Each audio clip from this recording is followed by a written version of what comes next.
तो वो तोता बोला उस राजा की तरह, हंसराज की तरह निर्णय लो, सच्चे निर्णय लो तो तुम्हारा भी नाम होगा। अब तोता बहुत प्रिय लगने लगा राजा को।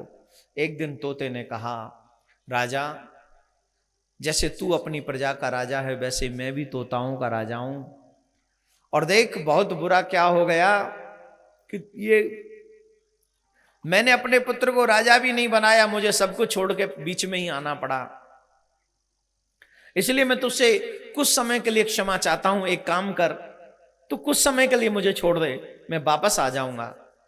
राजा बोला, देख अब मैं तेरे बिना नहीं रह सकता, अब मुझे आदत पड़ गई है सुबह सुबह उठ के तेरे मुंह से भगवान का नाम सुनने की, अब मुझे आदत पड़ गई है तेरे द्वारा बताए हुए मार्ग पर चलने की। तू चला गया और लौट के नहीं आया तो मैं तो बेकार हो जाऊंगा। बोले ऐसा नहीं है, मेरा यकीन कर, मैं आ जाऊंगा। बोला राजा बोला, भाई मैं मानता हूं कि पिंजरा तो पिंजरा ही है ना, चाहे सोने का ही क्यों ना हो, बंद तो हो तुम, और तुम पक्षी हो, तुम आजादी चाहते हो, लेकिन भाई क्या मैं तुम्हें छोड़ नहीं सकता।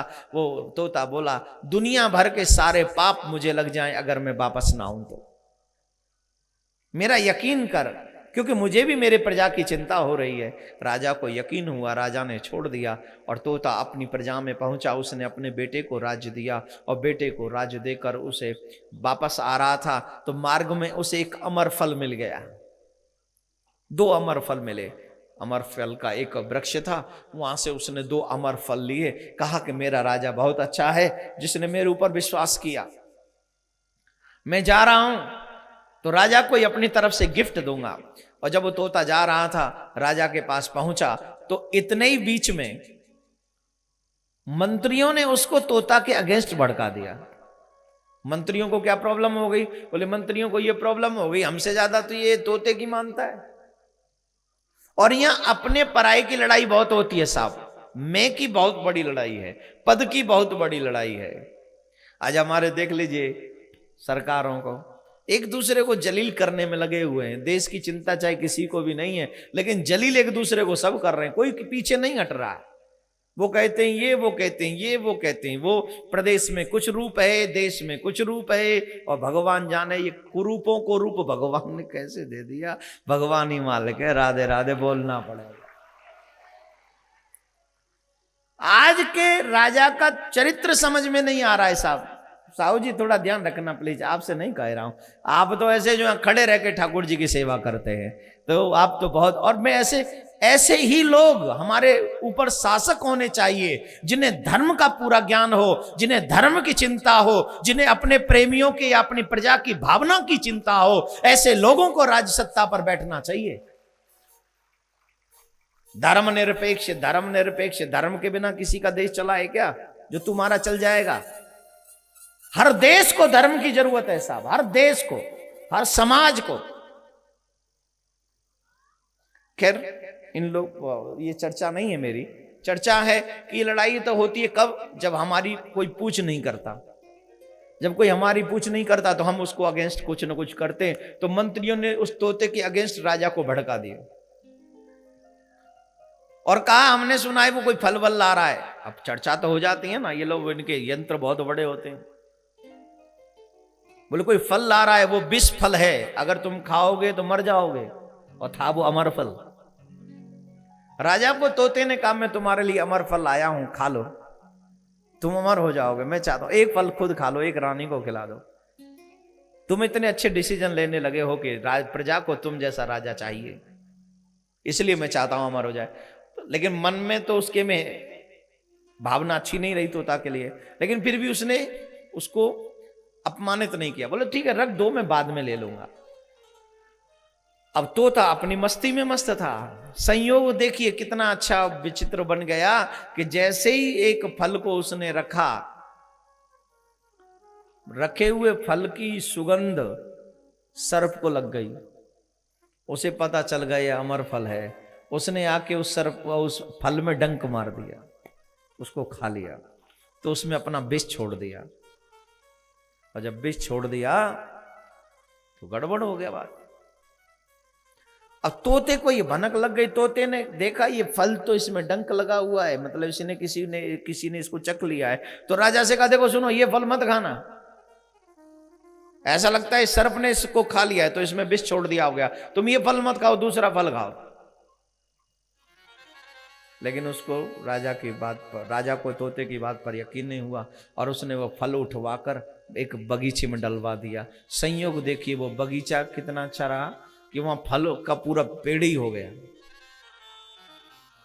पूरा पेड़ हो गया।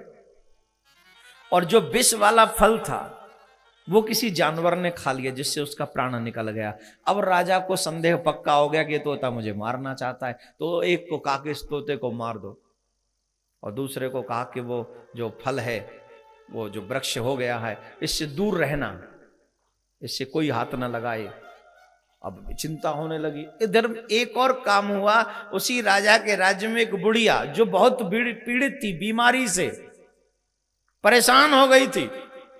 उसे भी यह संदेह था कि राजा के बाग में वृक्ष का वृक्ष है, उसके घर वाले, उसके बच्चे उसकी बात नहीं सुनते थे। तो बुढ़िया ने सोचा मैं वो फल खा लूं, विष का फल, तो मैं मर जाऊं। वो विष का फल खाने के लिए गई, विष का फल 2 फल खा गई और ओढ़ के सो गई। राजा ने कह दिया इस तोते को मार दो और उस वृक्ष को उखाड़ के सागर में बहा दो। उधर तो सागर में उस वृक्ष को बहा दिया, इधर तोते को मार दिया गया। आवाज एक वो पता चला, किसी ने बता दिया था ना कि वो बुढ़िया मर गई। वो ओढ़ के सो रही थी और देखा तो जब राजा गया कि मैं देखूं बुढ़िया कैसे मर गई, और जब उसके पास में गए तो जैसे ही उसे जगाया तो इतनी सुंदर, इतनी सुंदर, इतनी सुंदर, मानो देवलोक से अप्सरा उतर आई हो। अब वो राजा बड़ा अचंभित, अरे मुझे तो बताया तो तुम मर गई। मैंने बोले मैं मरी नहीं, मैं तो ये फल खा, ये फल मैंने इसीलिए खाया था कि मैं मर जाऊं, लेकिन ये फल विषयुक्त नहीं, ये तो अमृत प्रदान करने वाला है। इस फल ने तो मुझे अमृत प्रदान कर दिया। वो राजा रोने लगा, मैंने बिना विचारे उस तोते को मार दिया, मैंने बिना विचारे इस वृक्ष को सागर में बहा दिया। प्रजा को भेजा, जाओ एक भी फल मिले तो ले आओ, लेकिन सागर में गई हुई वस्तु किसी को आज तक वापस मिली है क्या? अरे जब टाइटैनिक नहीं मिला है, मिला क्या? लोग कहते आज भी नीचे, ये तो हमें भी पता है आज भी नीचे, ले क्या? बोले सागर में भीतर है। तो मैं कब कह रहा हूं सागर के ऊपर है, ऊपर से नीचे से ला तो सही ऊपर।